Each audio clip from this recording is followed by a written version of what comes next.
रामकिशन अपनी छोटी सी झोपड़ी नुमा घर में उदास बैठा था। 15 दिन पहले लॉकडाउन होने पर 300 किलोमीटर पैदल चलकर वह अपने घर पहुंचा था। उस समय जेब में कुल 8,500 रुपये थे। उसके घर पहुंचने पर उसकी पत्नी, दोनों बेटियां और बूढ़े माँ बाप बेहद खुश हुए।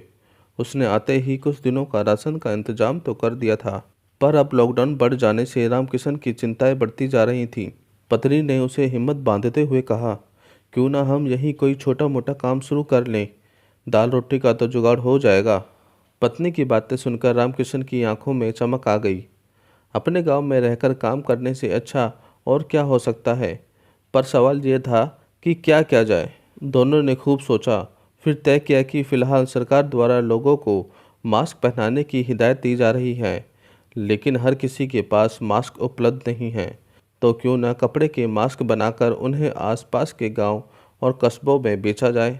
रामकृष्ण ने जल्दी ही अपनी पत्नी के साथ मिलकर यह काम शुरू कर लिया। कपड़े की व्यवस्था और उसे सही आकार में काटने का काम रामकिशन करता था। उसकी पत्नी उसे डोरियां लगाकर और मजबूती से सिलाई करती थी। धीरे धीरे लोग उनसे मास्क खरीदने लगे। कुछ और जरूरतमंद लोग भी इस रोजगार से जुड़ते चले गए।